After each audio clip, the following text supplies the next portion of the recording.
स्वागत है दोस्तों आपका एक और नए ब्लॉग में। आज हम आपको ले चलेंगे उत्तराखंड के कुमाऊं क्षेत्र के एक ऐसी जगह जो बहुत ही कम लोगों को पता है।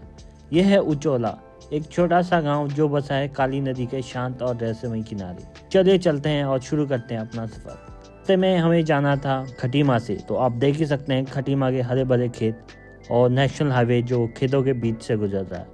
कितना बढ़िया लग रहा है।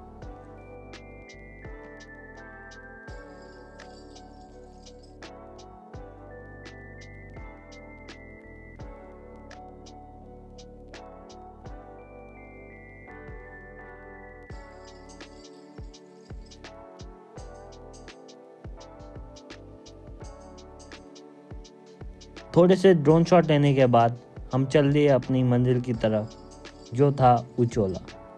काली नदी, जिसे शारदा नदी भी कहा जाता है, भारत और नेपाल की सीमा पर बहती है। यहाँ से सिर्फ कुछ ही कदम दूरी पर नेपाल शुरू हो जाता है। थोड़ी देर ड्राइव के बाद पहुँच ही गए थे अपनी डेस्टिनेशन की तरफ। यहाँ से सबसे पहले आपको पूर्णागिरी वाले रास्ते पे आना होता है, जो आप देख ही सकते हैं। ये है पूर्णागिरी का गेट। यहाँ से अगर आप लेफ़्ट साइड की तरफ जाएंगे तो आप चंपावत और लोहाघाट पहुँच जाएंगे। आपको यहाँ से राइट की तरफ को मुड़ना है और रास्ता तो बहुत ही बेहतरीन था, बिल्कुल कोई भी भीड़ नहीं थी और साथ ही साथ हर जगह हरियाली थी। बरसात का मौसम होने के कारण यहाँ पे छोटे छोटे नदी जैसे बने हुए थे और जहाँ लोग अपने पशु को चरा रहे थे और अपनी गाड़ियों को भी साफ कर रहे थे और खुद भी नहा रहे थे। तो चलिए चलते हैं अब आगे की तरफ। टनकपुर से 8 किलोमीटर की दूरी पे है ये जगह और आप देख ही सकते हैं यहाँ पे कितनी भीड़ हो रखी है। हमारे अलावा काफ़ी लोग आ रखे हैं। यहाँ पे आप बिल्कुल ही काली नदी के किनारे बैठ सकते हैं जैसे हम जा रहे हैं। आप देख ही सकते हैं कि काली नदी का बहाव कितना तेज़ है अभी, क्योंकि बरसात का समय था और साथ ही साथ कितना पानी आ रखा है। और बरसात होने के कारण ये पानी काफ़ी मिट्टी भी लेकर आता अपने साथ। जनरली नॉर्मल डेज पे इसका पानी बिल्कुल ही नीला होता है, तो हम काफ़ी बार यहाँ पे आए हुए हैं तब इसका पानी नीला था। तो अभी बरसात होने के कारण इसका पानी में काफ़ी मिट्टी मिली हुई है। चलिए चलते हैं और पास चलते हैं और देखते हैं वहाँ से।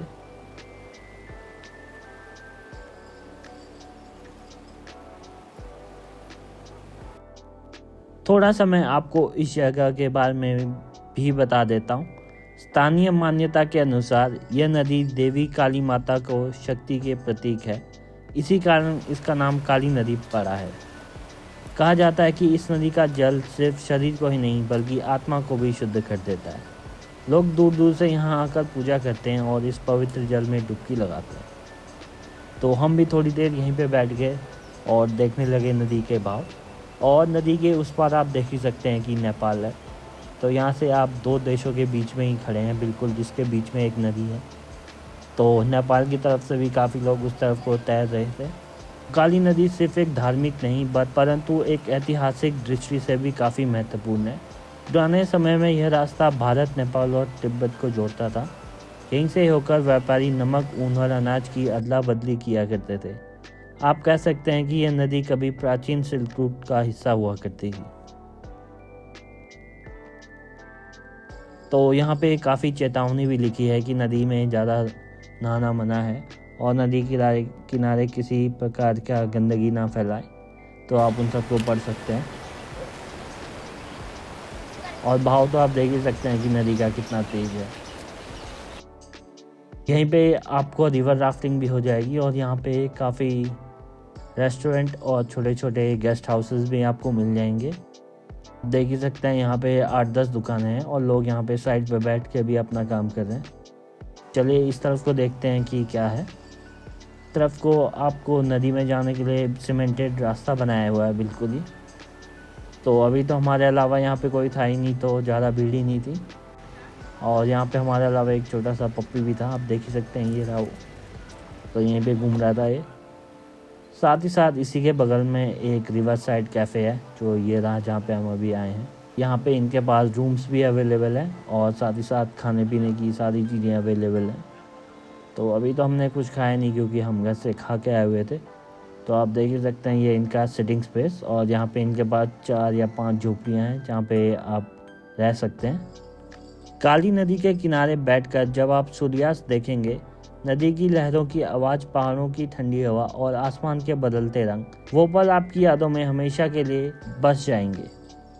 ये जगह आपको सिखाती है कि असली सुकून भीड़ भाड़ में नहीं बल्कि प्रकृति की गोद में है। होप आपको ये ड्रोन शॉट पसंद आए होंगे।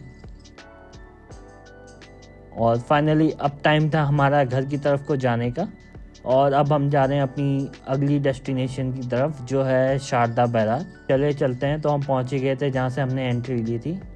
तो इस बार तो हम पूर्णागिरि जा नहीं रहे क्योंकि हम पहले गए हुए हैं, भी कभी और जाएंगे। तो चले चलते हैं हम आगे की तरफ को।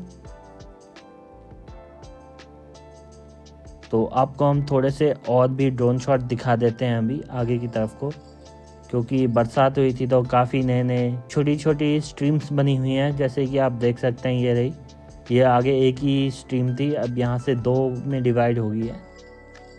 तो ये था हमारा सफ़र काली नदी के किनारे का। अगर आप भी कभी यहाँ आए तो सिर्फ एक यात्री नहीं बल्कि आत्मिक शांति का अनुभव लेके लौटेंगे। वीडियो अच्छा लगा तो लाइक, शेयर और सब्सक्राइब जरूर करें। फिर मिलेंगे एक और किसी अनदेखे मंजिल के साथ। Thank you for watching.